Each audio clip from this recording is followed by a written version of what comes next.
to say good evening to everyone and thank you for coming out tonight. My name is Cheryl Wanko and I'm a professor of English at Westchester University, and I'll be moderating this evening. So first a few words and then a short review of how this session will unfold. Just to put it on the table at the beginning, right? We all know that many chemicals make our lives better, right? I don't think anyone is going to argue with that. However, indiscriminate and widespread use of toxins in our environment, as well as in our food, personal products, cleaning products, etc., requires much more attention.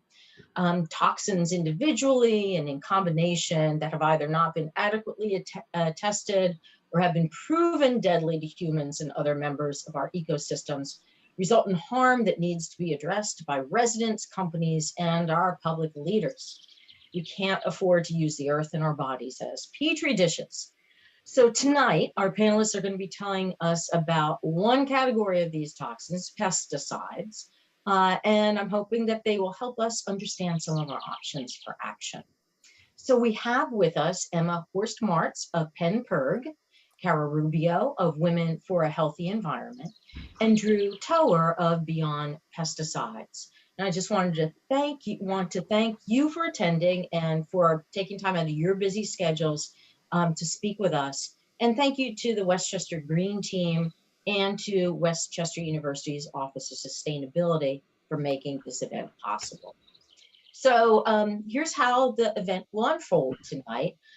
First, we're going to have a couple of words of welcome from Dr. Bradley Flam, who is our Director of Sustainability at Westchester University. Then I'm going to ask the participants, the panelists, to introduce themselves and their organizations quickly. Then we have a set of set questions that I've asked the panelists to think through. So we'll get through some of those. And then towards the end, we'll open it up for questions from the audience. So if you have any questions, please put them in the chat, okay? I think I am going to, if I can, mute everyone at this point, just to avoid that background noise. And then when it's your turn to speak, if you would please unmute, that'd be great. Okay. Let's see, a couple more announcements. I'm expecting that we'll wrap up at about 8 or 8:15. And this presentation is going to be recorded. So if you'd like to, turn your video off to avoid being recorded, this is just to let you know that that's what's going to be happening here tonight. Okay. All right. So with that overview, Brad, would you like to say a few words? Sure. Thank you, Cheryl. And I will make it a few words. I just want to say thank you to you, Cheryl, for moderating this panel discussion this evening, and to our three speakers for agreeing to offer their expertise for this evening's discussion.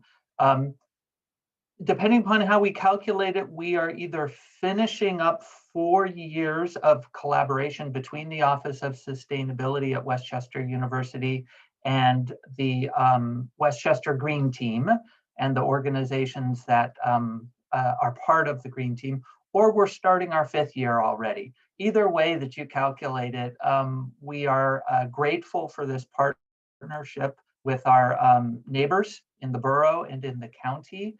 And we are looking forward to this evening's conversation. Thank you. Thank you, Brad. So we're going to turn first to Emma Horst-Martz of PennPIRG and have her introduce herself briefly. Thank you so much for having me. It's good to see everyone on the call tonight. I'm excited to get into it, but first to introduce myself. Again, my name is Emma Horst-Martz and I'm an advocate with PennPIRG and the PennPIRG Education Fund. It's the Pennsylvania Public Interest Research Group. We are a statewide grassroots organization working to protect the public from powerful special interests when they may threaten our health, safety, and well-being. we work on a number of different issue areas, including public health, access to public transportation and improving multimodal transportation, consumer protections, a whole host of issues. And in terms of our actual work, we do research, produce reports to educate the public, work with great coalitions of partners like Kara and Drew, and then build or gather support from the public and deliver that directly to elected officials to pass policy either on the state or local level. And just a little bit of background on our work in pesticides, which I can get more into later. We've been working on the general issue area of toxics and pesticides for decades since our inception in the 70s and 80s. So this is really a legacy issue for us. And I think it covers so many different areas, but I think it's really important to have folks who are interested in making change in their communities, because that's really where it all starts and oftentimes a place where people are being the most impacted. So I really appreciate the opportunity to be here, and I'm excited to talk more with the other panelists. Thank you so much, Emma. And now we'll go over to Kara Rubio of Women for a Healthy Environment. Thank you. I just wanted to extend my gratitude for holding space for this conversation, and thanks to the Westchester community for coming out to learn more about these topics and get your questions answered. I am the Healthy Schools Pennsylvania Program Manager with a Pittsburgh-based environmental public health nonprofit called Women for a Healthy Environment. Our practice is really public health in the environment and the built environment, and we think about all the ways that our environments by design affect our relationship with health. And we have a Healthy Homes program, which is primarily concentrated in Pittsburgh and Allegheny County. We have a Healthy Early Learning Center program and a Healthy Schools program. And Healthy Schools is my baby, and I have a special love for the K-12 and university space because those are the folks I get to work with day in and day out. And when we're thinking about public health, environmental public health, and health in the built environment, we're really focusing on technical assistance. So what are the technical solutions to issues of pests in the building, mold, indoor air quality? We do a lot of work on education and capacity building. So we empower folks, school to stakeholders, to be able to make those decisions and have the knowledge needed to create positive public health impacts in their communities. And we also have a health policy program that's pretty new to our organization, but that is really focused on systems change.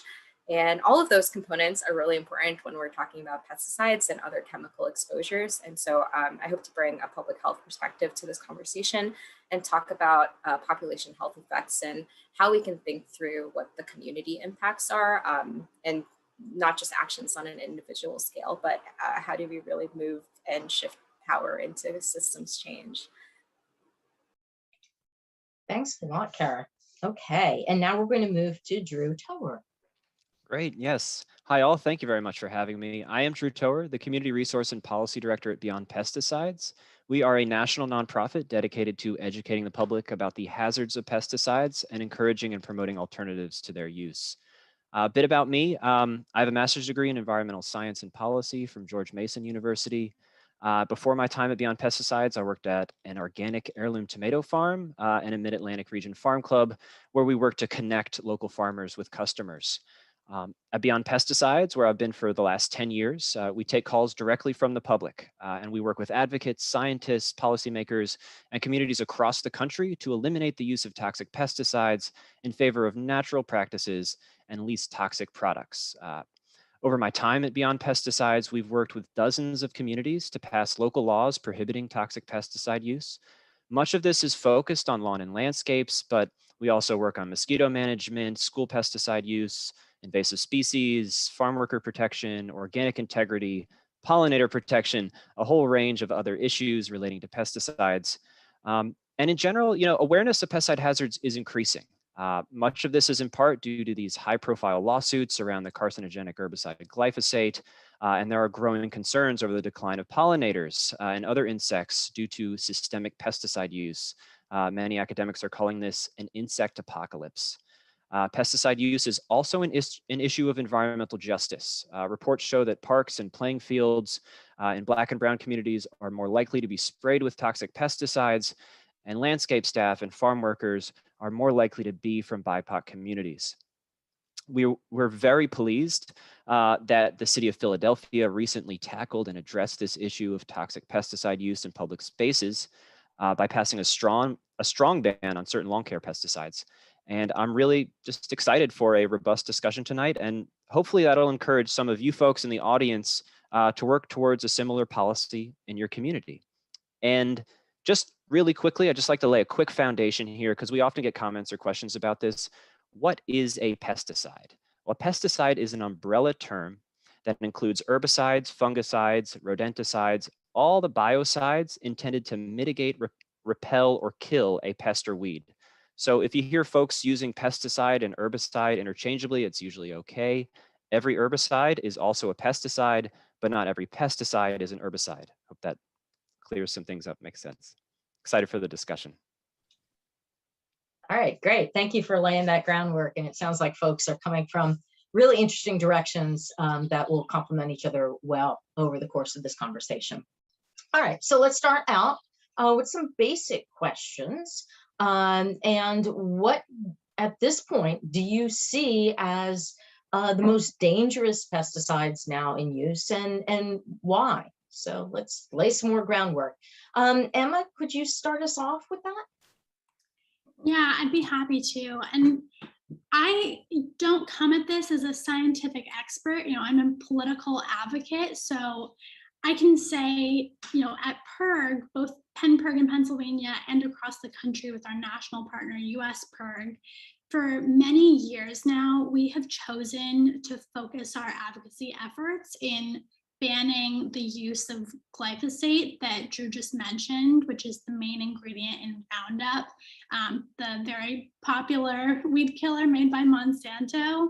And this is in part because there is just a very clear and ever-growing body of evidence that glyphosate is harmful to human health and to the environment. And there are serious consequences to using it so widely across, our lawn care, our agricultural systems.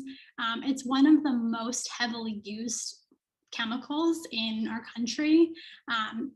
And it's having deleterious effects on our health and the environment. It's also something that I think, as Drew mentioned, people are just more and more aware of as these lawsuits sort of pile up, and they've become pretty high profile, given all of the people who have unfortunately gotten sick with cancer over the years from being exposed to it. So I think there is good reason to focus on glyphosate in particular, but my fellow panelists can probably talk about some of the other chemicals that they've identified. Do you want to take this too? Sure. I'll agree with Emma that there is a specific focus on glyphosate because it's widespread. We know it's in our water systems. We know that it's uptaken in produce that's planted and in farms that use it to control pests. And we know that it's stored in our bodies as well from biomarker testing. I think, whenever we're thinking about pesticides as a group of chemicals that we can be exposed to, Drew really set the stage well by saying that they're any product that's designed to kill something, right? So all the hand sanitizer we were using, all the disinfectants to clean, those are technically all pesticides. And so they are regulated, whether it's an herbicide, something meant to kill bugs, something meant to kill rats, they're regulated through the same process in the EPA. We can really get into the weeds talking about specific main chemicals, but a lot of these pesticides are often mixtures, right? So they have an active ingredient and they have inert ingredients. And when we consider mixtures altogether, I like to think when we do our pesticide presentations to schools is to think about classes of chemicals. And so glyphosate and chlorpyrifos, please correct me if I say that wrong. It's, you know, in the Zoom world, you're just like used to typing stuff and not saying it out loud anymore. So sometimes some words I'm like, what, how did I used to say this word? You know, those are two pesticide active chemicals that come to mind, and they're in the class called organophosphates. And in that class of chemicals, we have a bunch of stuff that's contained in there. Flame retardants are part of that as well. So it really gets you thinking, like when we're thinking through these specific chemicals for diverse uses, they kind of have a really interesting like chemical makeup that makes them similar to each other. And I would say that this class is really interesting because of how neurotoxic it is. So pesticides, you know, they affect a lot of systems in the body. And because of that, it's a little bit hard to study what the long-term effects are. And I'm sure we'll get into that a little bit.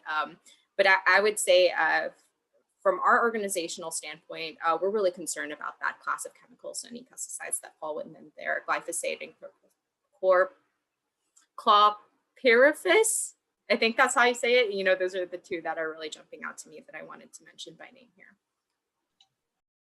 Thank you. Yeah, and already I'm seeing, you know, there's possibilities for following up on all of these things, like indoor versus outdoor pesticides, right? So, and recent studies of Roundup that have even shown that the other stuff in it besides the glyphosate has harmed bees when it's sprayed directly on it. Drew. Yeah, so thank you, panelists, for talking about glyphosate and the organophosphates. I think those really are kind of, I'd say they're the most obvious response, chemicals like chlorpyrifos, I don't think it matters all that much. Malathion, naled. Most of those organophosphates have been curtailed for use by homeowners, but they still remain on the market for agriculture. But I'm going to focus on for this question, I think the emergent science is showing that chemicals with endocrine disrupting properties may be the most dangerous for public health. And it's not just pesticides that we're talking about that are endocrine disruptors, a range of personal care products also are endocrine disruptors. These are chemicals that can mimic hormones in one's body. They bind to the body's hormone receptors, and they can cause a cascade of ill effects and chronic diseases, everything from cancer to developmental and reproductive problems. And it's important to note that endocrine disruptors harm the body at very low doses. They actually exhibit a more toxic effect at a lower dose. And this, I'm going to throw out a very complex term. It's called non-monotonic dose response curve. If you want to completely, impress or confuse your friends with that one. Essentially, it throws that whole concept in classical toxicology that the dose makes the poison, and more of a dose is going to be more poisonous for you, completely on its head, because we're talking about very small amounts that are actually more toxic than larger amounts. And this concept can seem a little bit esoteric, right? So I like to remind folks, these tiny hormones are so important to your body. They're the switch that controls so many facets of one's body and appearance. Think back to puberty. All those changes in your body were a result of these slight changes in your hormones. And when this process gets disrupted, we can see really far-reaching effects in human beings. Now, in terms of regulation, EPA was tasked with regulating endocrine disrupting pesticides in the 1990s through a bill called the Food Quality Protection Act. The European Union started its program around the same time. But while the European Union has begun to regulate these chemicals, EPA has not even finished establishing its screening program to determine what chemicals are endocrine disruptors and eligible for regulation. And so with that lack of oversight here in the US, with these endocrine disrupting chemicals, that would lead me to say at this point, they are the most dangerous in terms of potential long-term effects on public health. Would you like to respond? Yes, yeah, absolutely. Great. Thanks. I think that the other piece that's probably helpful to clarify is that while we have a lot of evidence, as Drew is describing, and as Kara mentioned as well, of the effects of these different types of chemicals in combination, alone, different systems in the body, I think it's important to remember that a lot of us, and I think my fellow panelists, we all follow this as well. We try to follow the precautionary principle, which is the idea that you shouldn't use a substance, in this case pesticides or a chemical in a personal care product, whatever, shouldn't use that unless it's actually proven to not harm people. It needs to be proven safe. And that's really not how chemical usage is monitored or regulated in the United States. We sort of go from the opposite approach, that you have to prove beyond a reasonable doubt that something is harming people or the environment, and come up with all of this evidence, which of course the science behind it is really important, but we shouldn't be exposing people to things that are making them sick in these ways that Drew's describing, unless, there really is no reason to use those sorts of substances. So that's sort of how we approach it, and shows like the opposite of how oftentimes our lawmakers and federal agencies are approaching the whole problem. Yeah, can you say, since we're kind of heading in that direction of bioaccumulation and body burdens, could you maybe talk a little bit about that? I know it wasn't on my list, but it seems to be that's where we're heading. So does anyone want to say something about that? Kara, go ahead.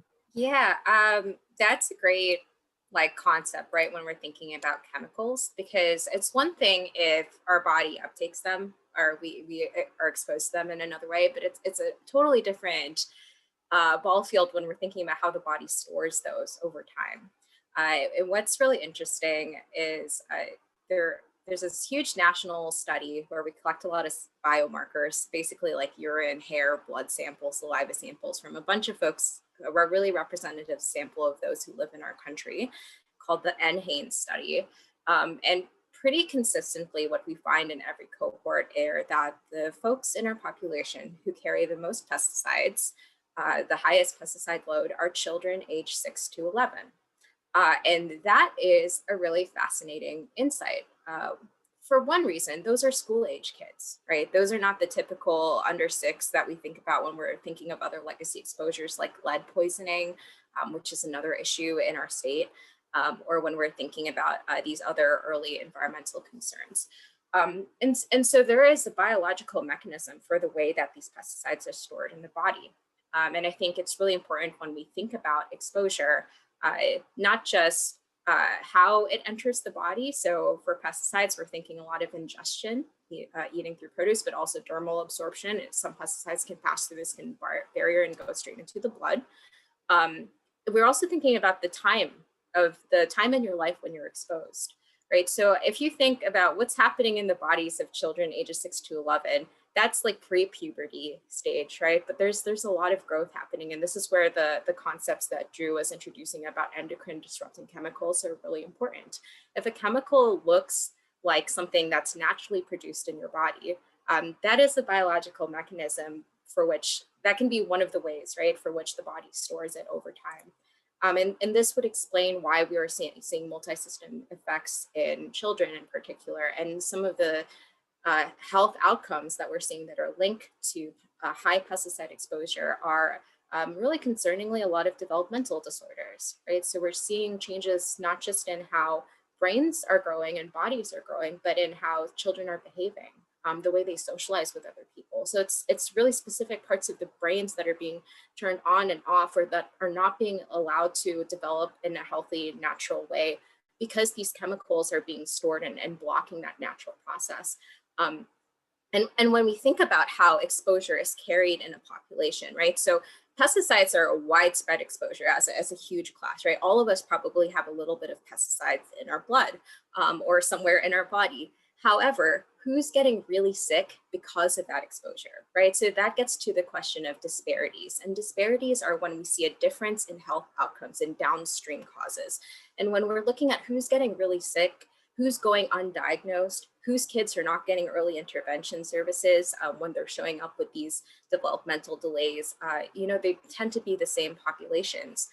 In our state, we know that, when we're just looking at asthma or other childhood health outcomes like that on the little data that we collect, we know that the burden is not carried equally, even though the exposure might be widespread. Who's actually getting sick are children of color, lower income families, families in rural areas close to agricultural places. And so while we're working on these issues, we need to think about what does intervention and what does policy intervention look like to protect those most vulnerable. And that happens in the upstream form of things. Sure. Yeah, I would just, you know, to add to that, all excellent points. You know, our regulatory process at EPA does not adequately account for disproportionate risk to minority communities, disproportionate risk to children, sensitive populations, those that are immunocompromised. They simply don't account for them. EPA's pesticide registration process, the kind of analog that they look at for a human being is a 25-year-old healthy adult male. They are not focused on sensitive populations. So that's something that we've been really trying to interject into reform measures is, you know, to really start looking at that, those disproportionate risks. And I'll also kind of piggyback on that whole concept of, you know, early life exposures. It's incredibly important to avoid these early life exposures. And scientists call these critical windows of exposure, and they happen during pregnancy, during a child's first year of life, during puberty. And it's, you know, it's really a time at which the genetics are going to turn on and off, right? And you know, there's an emerging amount of science looking at metagenetics and looking at the switches that turn on and off genes, and environmental exposure during that critical window can actually cause, you know, turn on or off a specific gene and result in, you know, problems 10, 20, 30 years down the road, chronic health effects. And the last thing I'll say is that there have been studies that have found, in terms of body burden, you know, switching from a conventional we tried to get away from that word conventional because we think organic farming is conventional. Chemical, you know, agriculture, if switching from that to an organic diet actually reduces the levels of pesticide that are found in one's urine. So you can actually reduce your pesticide exposure by switching to organic foods.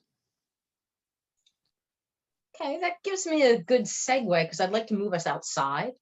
A lot of folks in our community are concerned with spraying, both by the state and by, you know, companies that are hired by residents and homeowners associations, et cetera. So could you perhaps talk about, I don't know, what they spray and the effects on ecosystems, pets. We've already talked a little bit about children, about human bodies, but if we could maybe broaden that a little bit. And if I could start with you, Drew, at this point.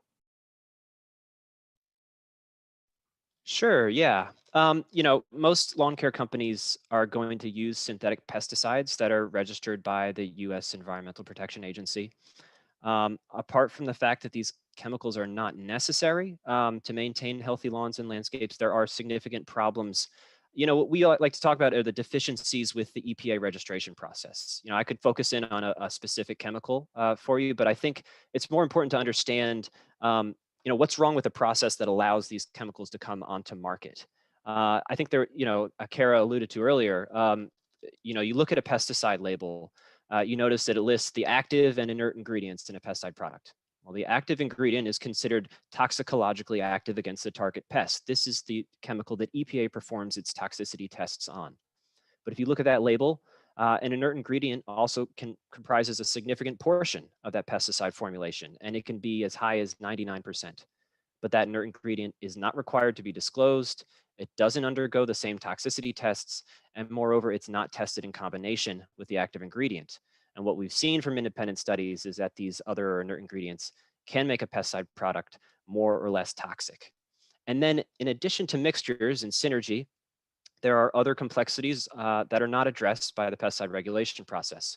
We already talked about endocrine disruption. Another aspect is that pesticides are often registered conditionally. And this means that EPA will allow a pesticide to market without required studies on certain health endpoints, because the agency assumes that the chemical will not cause, and this is what EPA regulates to, unacceptable adverse impacts on the environment while it waits for that data. But there have been many instances over the years where the data that EPA was waiting on ends up causing a serious environmental problem. The agency also assumes that there will be 100% label compliance with a pesticide, despite evidence that many homeowners do not read the label before applying a toxic pesticide. We talked about children and the elderly, other sensitive populations not being provided additional protections. And the agency also discounts restrictions that have been enacted in other countries. They discount the viability of alternatives that are on the market that could replace the toxic chemical in question. And lastly, all of the data that the agency reviews, that EPA reviews, is produced and conducted by the manufacturer themselves. And this is the basis, unfortunately, for pesticide registrations that are then approved by the Pennsylvania Department of Agriculture. Beyond pesticides, when we work in communities, our model policy prohibits the use of all of these products. Instead, our criteria allows for only products that are certified organic or considered minimum risk by EPA. And the minimum risk products are exempt from the EPA registration process because they are of such a low toxicity. They're not required to go through that. And we find these to be the least toxic, yet still effective products on the market. But even these, we want to encourage folks to use as a last resort. So I'll stop there. Yeah, and I'd love to pick up from where Drew left off, because I think that's a really helpful starting place to sort of lay the groundwork for what the pesticide landscape or system sort of looks like in Pennsylvania. So if you think about the sort of levels or the areas where these chemicals can be used, of course, we have agricultural use on farms. The state can use it along highways, sort of at the state regulatory level, in local parks and public land, which is sort of regulated or legislated by local municipalities. Private property and homes, of course, people spraying stuff on their own lawns, or a property owner. And then schools is sort of another category, and I'll leave that to Kara because that's her area of expertise. But there's sort of all these different layers, and there are oftentimes different rules about what can be used in these different places. And in Pennsylvania, we have preemption laws, which really function as they create limitations on what advocates like me and Drew and Kara can do to change the rules around how these substances are used and where they're used and how they impact people. So here in Pennsylvania, we have preemption laws that prevent us legislating, like banning the use of toxic pesticides or chemicals on private property. So that means, we're not actually allowed to pass laws that will impact like what people are spraying in their own backyards, which is where we know a lot of people are being exposed to these chemicals. We are able to pass laws on the local municipal level regarding what's used by the city or by city contractors on public land. So that's like a public park or along the side of the road, or certain sidewalks that aren't owned by private property owners. Sort of depends on the area. But that's really the venue that we at PennPIRG and a lot of advocates across the state have been focusing on to change the laws around what can be used in these different areas, because there's really the most opportunity to make change at that municipal level. And then again, schools is often a totally separate category that needs to be dealt with, in different ways in different places. Kara, would you like to talk about schools? Sure, I can. I just want to say quickly, like, lawn care, HOA, tree care companies that homeowners are inviting to spray and or might be spraying as part of your HOA, as part of the HOA agreement, is if they're putting any chemicals, they legally in Pennsylvania have to have a pesticide applicator license. That means they get some training on how to use chemicals and how to store them properly. What this means environmentally, there's a lot of greenwashing in those companies too, right? So be careful, because I can think of at least 2 that have green in their name that are very popular in Pennsylvania, not just in schools, but in the private property markets as well. And, you know, I think, like, what are the ecosystem effects of this? Well, we don't have a lot of water surveillance in PA, so we don't know how much pesticide is leaking into our groundwater or into our watersheds that provide our drinking water. And that kind of sucks, because we don't know what we don't know about how pesticides are moving through our waterways. They can also, you know, the way that they're applied can really affect our native populations. And so I know there's a lot of focus on pollinator populations, but I think, like, you know, in the traditional IPM space, which is the integrated pest management space that a lot of schools I work with occupy, we have a real focus on native plants, right? So we love the honeybees. I love the honeybees. I'm sure you guys love the honeybees too, but honeybees are actually not native to Pennsylvania. And we have a bunch of other native pollinator species that become non-target species when we spray, right? So when we spray insecticides, it's affecting these non-targets as well, right? So that's a way we can think about ecosystems being affected by what we spray. Now, those, going back to those companies that are you know, paid to spray in these spaces, if they have a license, they also have access to some of these chemicals that you can't buy at Home Depot, right? Like some of the stuff that they're not allowed to put on the shelf in our home improvement stores. As long as it has a registration on the EPA, whether it's conditional or not, it's free game for them to use. If someone is spraying on or applying pesticides on your lawn, they're required to leave a service ticket with you that has at least the name of what was sprayed. What you can do is you can ask for something called the material safety data sheet to read more about the chemical. This is kind of a doozy to read. I can put in the chat a few sections that specifically talk about health and ecosystem effects. It's one of those things where the more you read them, the more comfortable you get with the language. And you know, what will they be using? They'll be using mostly organophosphates. We know that that's what's purchased and being used on school grounds, at least in our space. That's what we know contracted companies are using. You know, they're trying to get rid of weeds. Glyphosate is common to get rid of poison ivy, which is a real concern in schools when you have little ones running around and playing. But that's usually, it's going to be that class of pesticides that they're purchasing and applying to yards most of the time. Schools in Pennsylvania, it's kind of a success, but not really story. Pennsylvania was one of the very first states in the nation to require all schools to use this program called Integrated Pest Management. And it has a nice little pyramid of tools in your toolbox. Chemical pesticides are one of them, but there's other things like prevention, mechanical control. So, you know, baits that clap on the tail of other pests that move through school buildings.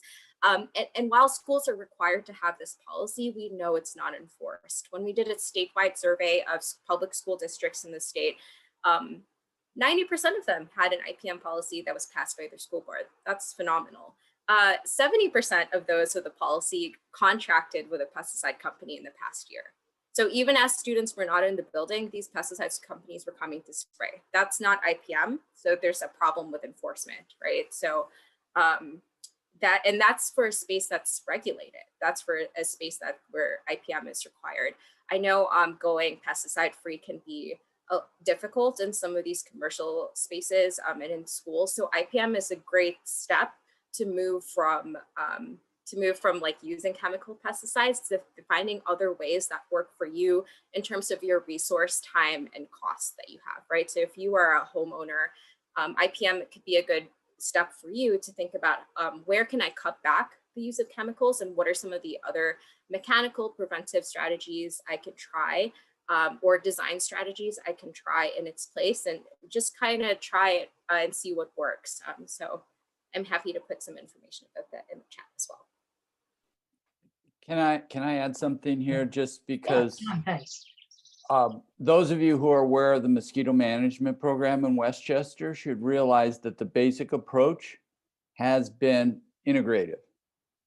The borough wanted to spray aerial fogging, and the Do Not Spray Me group went about taking two different approaches. One was trying to limit larval habitats, so mechanical removal of standing water, and then used a very specific natural insecticide, BTI, in the storm sewers to try to control successful larval growth in the storm sewers, which you can't get to and are quite common in terms of holding standing water. But BTI, unlike your standard orthophosphate, is very specific. It really hits black flies and mosquitoes, very few other non-targets, and very, very limited non-target impact. Another thing I just want to throw in, because EPA and DEP are getting thrown under the bus a bit here. And what I would encourage you all to do is recognize that they do what they have money for and what they're allowed to do. As an agency, they are at the mercy of the politicians. And if you want more action from DEP or more action from EPA, have your politicians give them more money. They are constantly underfunded.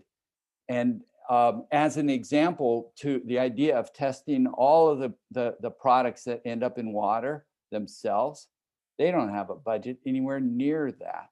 So they work at it indirectly, but that doesn't mean that they shouldn't back check, shouldn't, have the resources, but they are constantly underfunded. And trust me, if you talk to them, they know where their weaknesses are. They know, and they do the pushback as best they can. In fact, some of these examples that were brought up about the limits to what can be locally addressed versus has to be set statewide, you've heard that same discussion with fracking. In other words, the local communities were restricted in what they could or couldn't say yes or no to, because there's a state law that says that's set in Harrisburg and not set locally. Those things, DEP can't change that. That's out of their hands. So you need to talk to your representatives about pathways to empower some of the actions and activities that would help you see some of the income, the outcomes you're interested in. And some of that's going to require money. And one of the easiest ways, hey, John.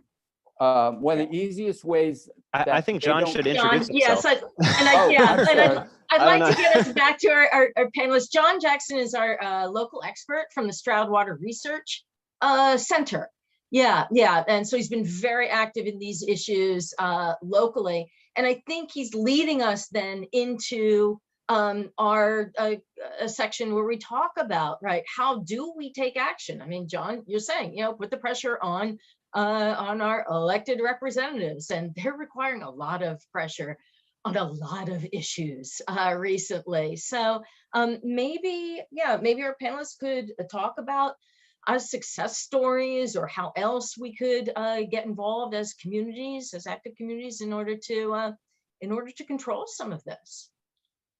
Yeah, well, first, thank you, John, for providing some of that perspective. And as an advocate in the state, both on the state and the local level, I totally agree with you that many of our agencies and departments across the state, both at that state and local level, really need more resources to be able to do this work and are chronically underfunded. So totally agree there. I think the place I would start with this, and we can get more into tactics and ways of sort of banding together with your community to make change at whatever level. But I think a good place to start is just the example that Drew mentioned, in his introduction, where a coalition of groups here in Philadelphia, PennPIRG was one of them, worked to organize, kind of gather the support we already knew was here in the city to ban the use of toxic pesticides on public land. And I would say we were successful in, passing legislation to address that issue. Councilwoman Cindy Bass introduced a bill that specifically banned the use of most herbicides, so those chemicals that kill plants and weeds on public land. And it also created reporting requirements for all other pesticides that are used on city grounds in Philadelphia. And part of the reason why it wasn't an outright ban on all pesticides is because it just wasn't politically feasible. While there are many communities across the country that have either fully transitioned to organic land management, or they're using this model that Kara and Drew mentioned, integrated pest management, which ideally is only using pesticides as a last resort and in really limited and like the safest application of it.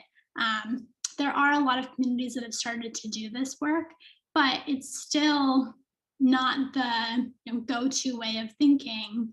And most local agencies are really seeing this as too expensive to handle. So we started with the ban on herbicides and reporting requirements for other pesticides, which can help us do some of that advocacy work down the road to expand that law to ban other classes within the pesticide category.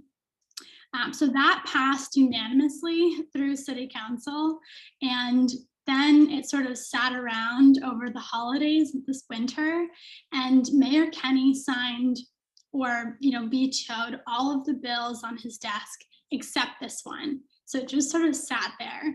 And then it hit this deadline in January where he hadn't touched it yet. So it was supposed to automatically go into law because he hadn't dealt with it. So that happened. And then Mayor Kenney got his legal team in the mayor's office to argue that the law violates statewide preemption. So City Council can't actually legislate what the Parks and Rec Department of the city can do and can apply on city grounds because of this statewide law, which is blatantly untrue. And what we think happened is, the Parks and Rec Department was scared of having to implement this because they, aren't really given the resources to do it, which of course we advocated in part of the budget process to increase their budget to be able to do integrated pest management or organic management. So that's sort of the status right now. And of course, we're running a campaign to, gather that public support again, deliver it to the mayor, deliver it to the city council people who originally voted for the law to really pressure them. At this point, it's a pressure campaign to actually stick to their word and implement it. And there have been a lot of great groups and other cities that have offered to help do free education and work with our Parks and Rec department in Philadelphia to learn how to implement this on the budget that they have. But it's still going to take some more work to actually get it implemented. So that's just one example of some of the dynamics that can play out here. Great. Yeah, a lot we can learn from that example. I do want to bring this part of the program to close in a few minutes, but I also want to make sure that Drew and Kara give us their advice for how to push back on some of this, especially for residents who are, who are dealing with spraying. Yeah, I can go and I can give a success story. But first I'll say, yes, the issue with Philly is very tough right now. And, we have offered, we work, one of our board members is a nationally renowned organic land care expert. We have offered to work with the Philly Parks and Rec department to help train them on organic practices. And also just briefly to respond to what John mentioned, yeah, EPA is absolutely chronically underfunded. And the rank and file do care about this work. We know that. And often, a lot of the problems that comes out of the Office of Pesticide Programs at EPA is from the political appointees. There is bureaucratic inertia in some way, but yeah, a lot of the problem is certainly from the political appointees, and that gets back to pressuring the politicians, absolutely. So I'm going to talk about New York City. So I think we're really making amazing progress in the pesticide reform movement. And New York City sticks out to me because it just followed after Philadelphia. It just happened. And they recently passed a policy prohibiting pesticide use on all parks and playgrounds in the city. We started this working on that issue in 2015, where we were connected with Paula Rogovin. She's a kindergarten at a New York City public school. And her focus was on getting kids engaged in making change early. So after teaching her students kind of about the dangers of pesticides, they wanted to do something. And they eventually, all of this was their decision, essentially. They decided they wanted to take on pesticide use. And so they actually wrote a play and they performed it for a local city council member that came in to say hello to the class. And after watching the play, they invited the kids to City Hall. And so Ms. Rogovin brought the kids down to City Hall and they sang part of their play to lawmakers. And that made the local news. Of course, it was super cute. I'm sure you can find the video online. But nothing happened that year or the next or the next. And despite constant pushing from behind the scenes. But in comes another group based in New York City, the Black Institute. That group, I alluded to their report earlier, they published a report, and this was specifically focused on New York City based on public records request, looking at all the areas where toxic pesticides were sprayed in the city. And of course, they found Black and brown communities are where most glyphosate use is occurring and toxic pesticide use is occurring. And it's worth mentioning, public parks are often the only place where in a lot of these communities where they can take their families, they can relax, they can enjoy outside.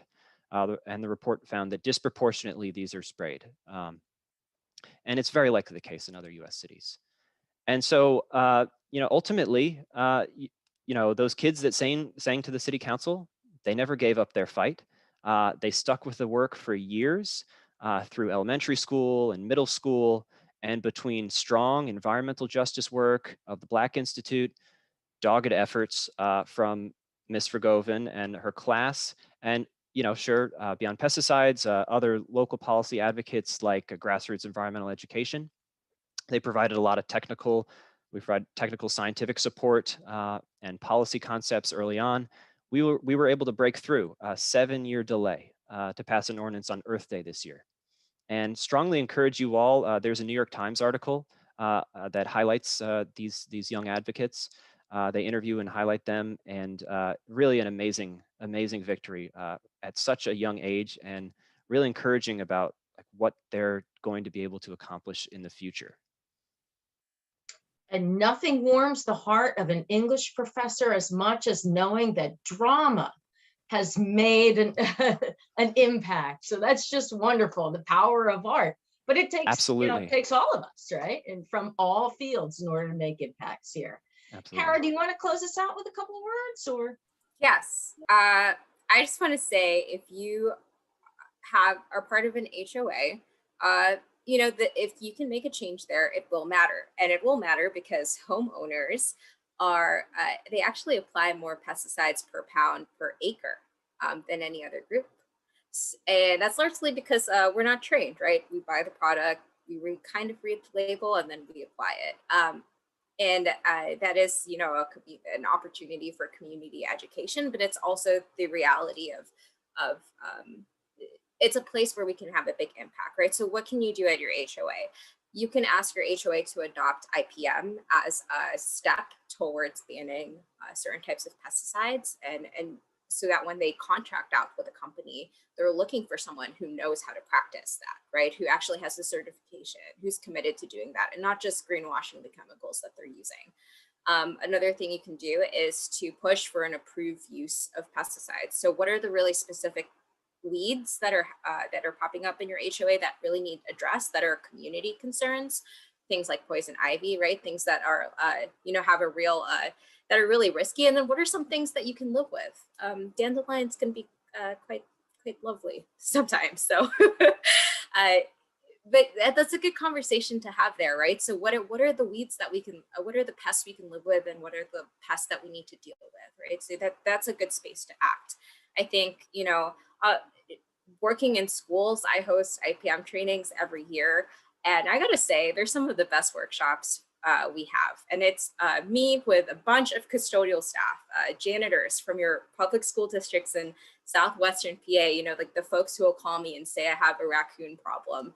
And, part of my job is helping them find an answer, right? So we gather together and we talk about IPM. They bring really specific concerns. One school was struggling with bed bugs, another with termites in an old building. And it's in that space that we workshop these ideas. And I think that's a really great win. There's a great win there too, because it's in those conversations with a group of, you know, a lot of older white men and women who are from rural places and who have spent their lives in those school buildings, or their careers in those school buildings. You know, we're coming together and we're having conversations about bugs and pests, but we're also having a conversation about climate change, right? We're having a conversation about things that they've never seen before that are now in their community. And that's something that I think, you know, in Westchester and a little bit in Western PA now too, you know, I know something we wanted to talk about with spotted lanternfly. Like, I think it's really important. And to some of John's point, like, we're hard on DEP, but pesticides in our state are regulated under Department of Agriculture. DEP has no say in them. And that's really interesting, right? Because what about the homeowners? What about the schools? DOA doesn't know. Department of Ag doesn't know about childcare pests. You know, they're not going to create a bed bug fact sheet. We do have a community IPM program. It is staffed by 2 people in Philly, one of who is leaving at the end of this month. And they're the folks who are carrying a lot of this work for communities for free. And so we need to invest in the resources to have folks who can answer these questions about what pests are showing up in our communities and how to deal with them in a safe way. And so I think that, you know, the whole thing with spotted lanternfly and bifenthrin and the concerns around that, you know, it's because spotted lanternfly is an agricultural pest. And where does DOA get their money to address issues like spotted lanternfly? From the Farm Bill. So when we're thinking about how resources are moving into our state to deal with this, John's right. It's not just on DEP, it's not just on EPA, but it's also thinking about the weird way that our state agencies sometimes don't talk to each other. And with spotted lanternfly and some of these other invasive pests that we're seeing, you know, when we're looking at IPM and we're choosing what is the best tool in our toolbox to use, sometimes we don't have the tool yet, right? We don't have the tool yet to deal with this issue. And that's what we're kind of learning with spotted lanternfly. It doesn't look like how it did when it was a pest in Korea. It doesn't behave the way it did when it was a pest in Japan. It's behaving totally different than anyone's ever seen it in the places where it's been before. And so as we're looking at our toolbox and what we have available, you know, we're trying to make the best choices. And I'll just end with saying that, you know, science isn't an answer, right? The research that we've presented today, it's not a stop point. It's a process, right? It's a process of how we answer these questions and how does science take communities' concerns and do research that addresses it? How does it help answer really relevant questions that our community has? And I think that's where our research needs to go in the future. Thank you. And thank you very much for all of the information that you've all just provided. We'll save clapping till the end, but there's going to be a big round of applause that's going to come at the end of this. Nathaniel, are there any questions from participants that have appeared in the chat? Let's see.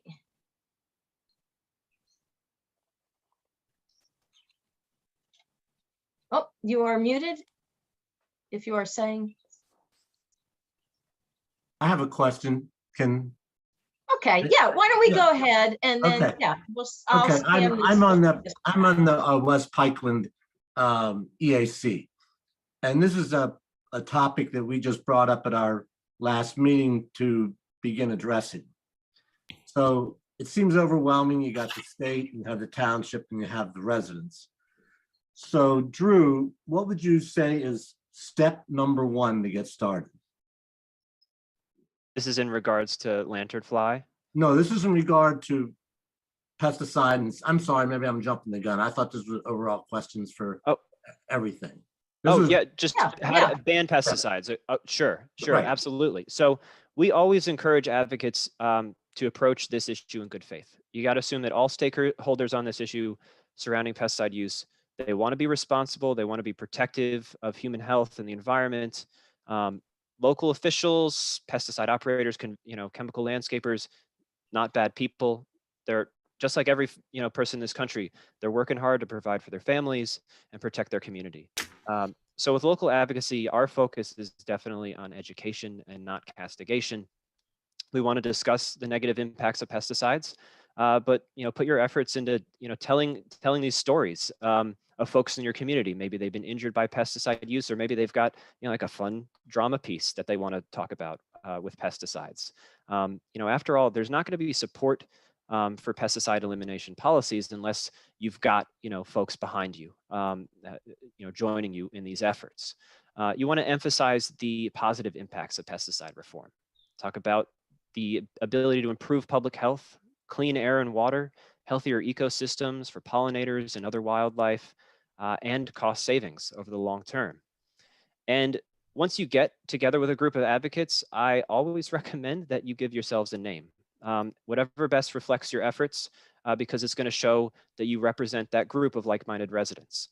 And then you can begin your outreach to stakeholders, environmental organizations, organic landscapers, community groups, garden clubs, churches, your local PTA.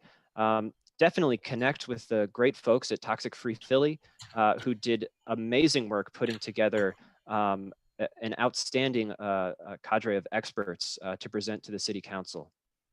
And, cultivate those professionals, local doctors, nurses, ecologists, other practitioners. If you are working at the local government level, get in contact with your elected officials, including the mayor, city, town council. Develop that relationship and introduce the issue to their office. What you're going to want to look for is a champion to carry your cause. Champion is in a leadership position is crucial because they're going to be the best person to lobby other elected officials in your area. And what if you're working towards a school board? You'd be working towards the school board officials. An HOA, you're going to be working towards the board of directors. You want to kind of power map and who's in charge of pesticide use in your community. And what you're going to want to work towards is getting a formal hearing on pesticide use. If you can't get one right away, then you need to start thinking about how to apply external pressure. Maybe that's tabling at community events. Maybe that's starting a petition or a phone call campaign. Letters to the editor can also be effective. And then once you get that hearing, make sure that all those folks maybe that sign your petition, you're in contact with them over email, get them to show up to that hearing, whether it's on Zoom or in person, because the show of support from residents is going to be really important to this. And after you get that, of course, feel free to reach out to us at any part of the policymaking process. We do have model policies, as I mentioned earlier, and can help with a lot of the kind of technical and scientific details and background. Just to follow up on that, as far as educating the public and educating our township supervisors, do you have a list of the best things that we should read that are current and scientific? Yeah, you can go on our website. Okay, all right. beyondpesticides.org, and check out our non-toxic lawns and landscapes page. There's a subsection under there called Tools for Change, and that's really focused for advocates like yourself. Okay, that's great. Thank you. Thank you. Again, I think, Drew, could I ask a question directly to Drew about that one? Is there a model ordinance or something like that he could look for on your website? Yep. If you go to that Tools for Change page, you will definitely see our model ordinance. We also have a map of U.S. pesticide reform policies where we list over 150 policies. And if you go on that map and you type in organic methods, you'll get the ones that we would consider to be models throughout the country. And yeah, you can. That map is great because you can click on pesticide policies throughout the country, and it'll pull up the actual policy so you can read it and review it. Emma, you wanted also to address that because there are two other questions I'm seeing in the chat at this point. Yeah, well, I'll just point out, I think Kara put a great, model ordinance in the chat as well. And Beyond Pesticides whole website has a ton of useful resources. I think Drew just laid out a great campaign plan. So that's awesome. I would add, and I think this is something that even advocates like myself sometimes have to be reminded of, that sometimes the most important first step is just to ask for what you want.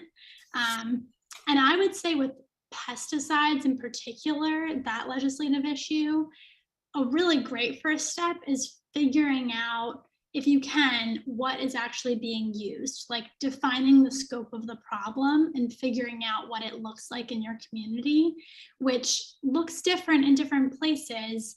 Like here in Philadelphia, we didn't have reporting requirements on what pesticides were being used in the city.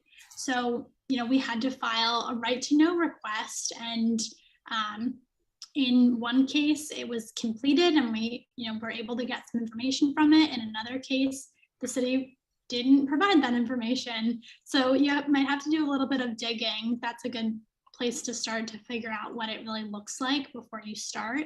And then I would say, get in contact with whoever your target is or where you think the change can be made and ask them to make the change.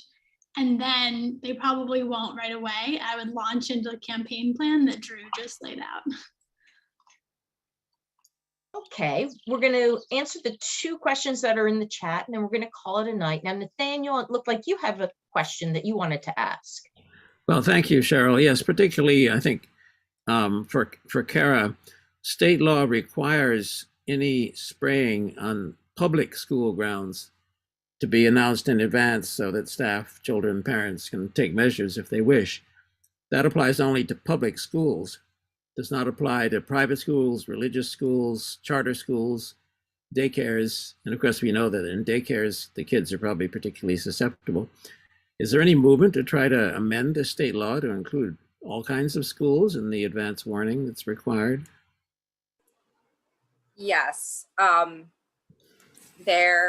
there is, and we have worked with some legislators in Harrisburg to begin those questions. I think, when our health policy strategy is pretty simple.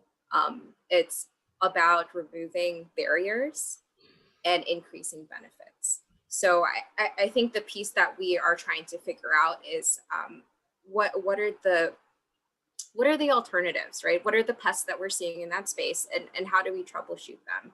And who's going to provide those resources to childcares and schools? Because, right now, my schools feel comfortable calling me with these questions and knowing that they'll get an answer within the week.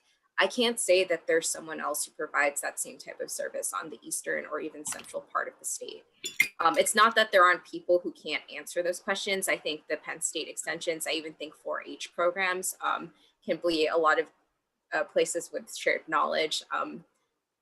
But I think that there are some barriers there, right, about what it takes to invest in doing more mechanical pest prevention, right? So that includes a lot more mowing more regularly, which will mean you have to hire more custodial or groundskeeping staff, which unfortunately a lot of our school districts don't have the budget for. So what does, we've explored here in Southwestern PA, like what does even sharing those large equipment,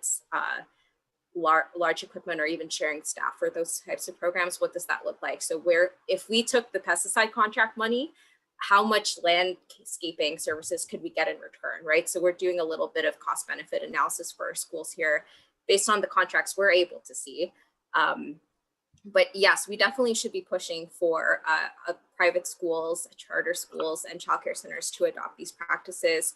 We've helped a lot of home-based childcare centers become IPM or pesticide-free here in Western PA. So we know that there's a model that works here, especially for those really small providers who are running childcare centers out of their home or out of a residential property, who often have the least access to these resources. So we know it's possible for all types of childcare centers who function in all types of locations to make the switch. And same thing with our schools, because we've helped rural schools rewrite their IPM policies, urban schools as well. So we know it's possible to reduce those barriers. It's about finding the political champion right now, right? Who will take it up and introduce it as either a school code amendment or another place, but definitely something we can organize around. Just to clarify, I mean, I get everything you say, but this state law is only about notification. Can anybody argue that children in charter schools or Catholic schools should not be notified in advance if pesticides are going to be applied? Yeah, no, I mean, it does seem like an easy change to just include them. Right now, the IPM bill is a standalone bill, so there's so it's a little bit tricky that way. I think if you can amend the public school code, it might be a little bit easier legislative approach. But you're right, like there is no, that's all benefit, right? If we're able to notify people. For now, what we've been doing for the charter schools who are and parochial schools who are in our network is encouraging them to have their families apply for the hypersensitivity registry. I put the link in the chat. This is a place, if you're an individual or a family, you can apply to be on this registry. So anytime anyone is spraying within 500 feet of the address that you list there, you can put your child's school on there too as an address. You can put your child's daycare there as an address. You can put your residential home there as an address. You will be required to receive notice, whether it's another homeowner who's having someone apply pesticides, whether it's a school nearby who's having someone apply pesticides, whether you live near a major highway and they're spraying along the side. If they're within that range and you're registered on this hypersensitivity registry, you can get notice. So it's a sneaky way to get more information about what's being sprayed close to you as well, without having to file a right to know request or Freedom of Information Act request. All right, and then just quickly, and I'm going to keep it to 1 minute. If someone could address Peggy's question about the effects of pesticides on pets such as dogs and cats. Anyone would like to take that quickly? Drew? Sure. Thank you. They are pets, of course, very similar, kind of similar to children in this arena, because we talk about children, we talk about they spend more time on the ground, they spend more time with hand-to-mouth activities, and dogs are outside a lot of the times. They're sniffing around with their nose. Cats as well. They get outside, they move around the grass. The grass is, if the grass is sprayed, you've absolutely got an issue there. One of the big problems with pets that there has been a lot of research done is on 2,4-D and canine lymphoma. There is a relatively strong connection between the use of the chemical 2,4-D and canine cancer. That's at least what I can speak to off the top of my head on that one. All right. John, you have 30 seconds. Just a quick add to that. That whole idea of it's more than children. Non-targets was brought up earlier. It could be birds, it could be bats, it could be pets, it could be fish, amphibians. Amphibians did more to draw attention to hypersensitivities that we didn't know anything about, tied to atrazine as an example. You have to find that audience. Great. Okay. Thank you. So I'd like to say a great thank you to our participants who have taken time out of their evenings to help educate us on these issues. Thank you very much. Clap, clap. Great. And thanks to everybody else for coming, because I mean, Alexa's already putting some great ideas in the chat that we should work on, get our EACs to work on ordinances for the area. So I think you've inspired all of us. So thank you, everybody, for speaking and for coming out tonight. All right, thank you. Bye. Thank you. Thank you all. Thank you all. Great discussion. Thanks for having us. Thanks so much.